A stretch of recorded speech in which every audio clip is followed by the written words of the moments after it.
Bonjour à tous et bienvenue sur ma chaîne, je m'appelle Alice Gerfaux et aujourd'hui je vais vous montrer ce qu'il y a dans mon sac à projet tricot. Dans la lignée de d'autres vidéos de youtubeuses sur le thème What's in my bag, je voulais faire la même chose avec vous aujourd'hui pour vous montrer pas le contenu de mon sac à main. Je doute que ça vous intéresse. Par contre, je me suis dit que ça pourrait être intéressant de vous partager le contenu de mon sac à projet pour le tricot et donc vous montrer mes essentiels tricots. Donc les outils que j'utilise vraiment au quotidien, que j'emmène partout avec moi et donc qui peuvent peut-être voilà, vous intéresser. En l'occurrence, le sac que je vous montre, c'est un sac à projet que j'ai cousu moi-même.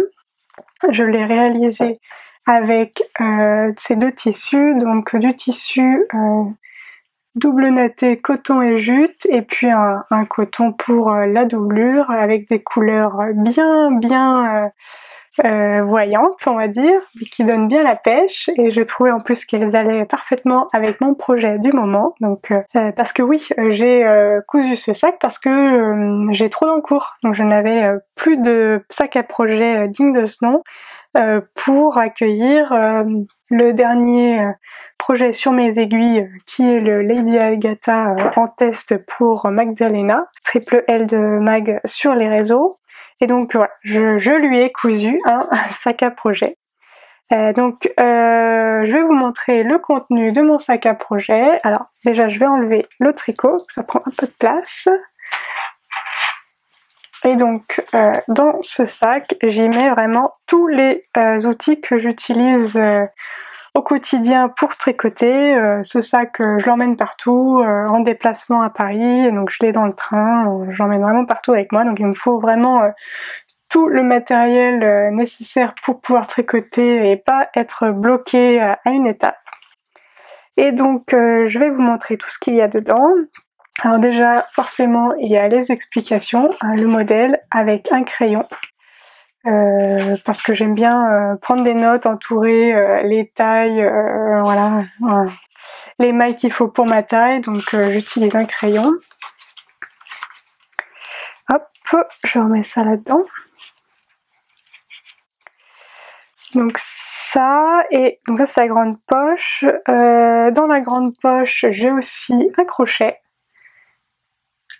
Que j'utilise, que je mets dans mon sac au cas où je perds une maille, et donc je trouve ça bien plus pratique de récupérer les mailles avec un crochet, et donc voilà, c'est un crochet basique 3 mm qui me sert pas si souvent que ça, mais heureusement que je l'ai. Donc j'ai aussi bien sûr, vous voyez mes pelotes, hein. Les pelotes, les cakes, donc c'est si vous n'avez pas vu mes vidéos précédentes, c'est la marque Heidi dans la base Yak, et puis c'est le coloris Auteuil.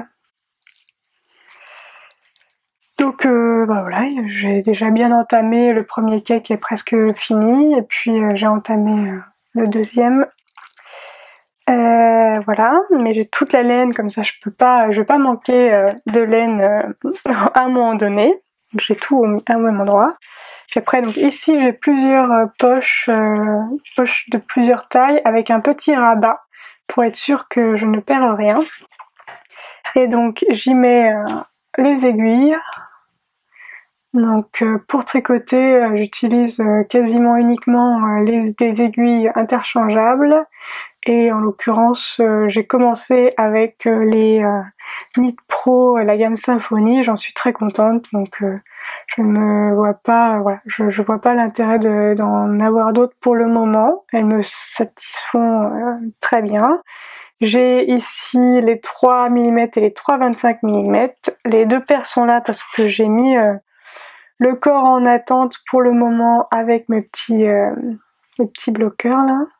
Je sais pas comment ça s'appelle. Parce que j'avais envie de faire une petite pause sur le corps et tricoter les manches, donc pour l'instant c'est en attente. Donc les deux paires d'aiguilles Knit Pro sont ici dans le sac en attendant. Et puis habituellement j'ai aussi, je mets aussi dans le sac les aiguilles circulaires nécessaires, les aiguilles circulaires avec 30 cm, donc ici ce sont des Yaya.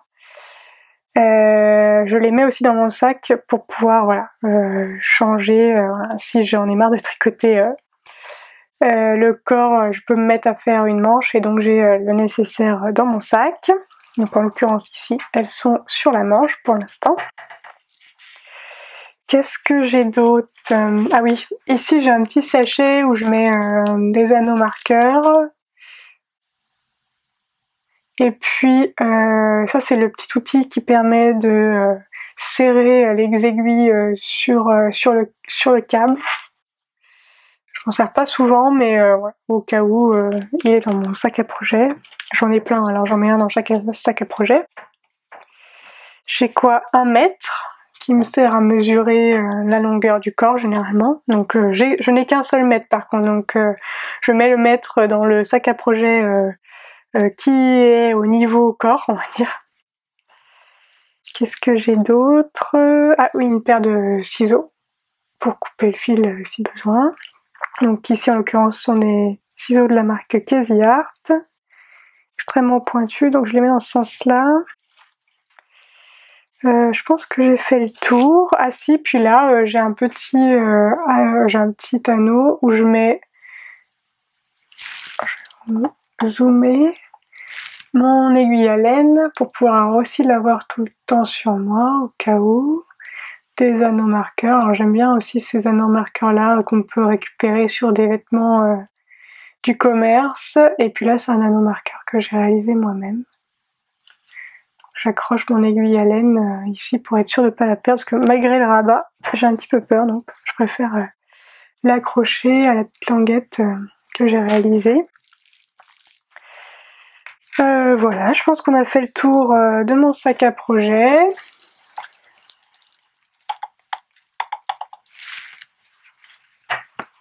Je n'ai plus rien dedans, je crois, j'ai fait le tour. Oui. Donc voilà, pas grand chose d'extraordinaire, mais moi je me suis dit que ça pourrait peut-être vous intéresser quand même de voir le contenu de mon sac à projet, ce que j'emmène au quotidien avec moi. Si vous avez d'autres outils que vous utilisez au quotidien que je n'ai pas mentionné, n'hésitez pas à me le faire savoir en commentaire, comme ça peut-être qu'il y a des outils dont je ne connais pas l'existence mais qui pourraient me servir au quotidien. Et puis je vous souhaite donc un bon tricot et je vous dis à bientôt pour de nouvelles aventures créatives.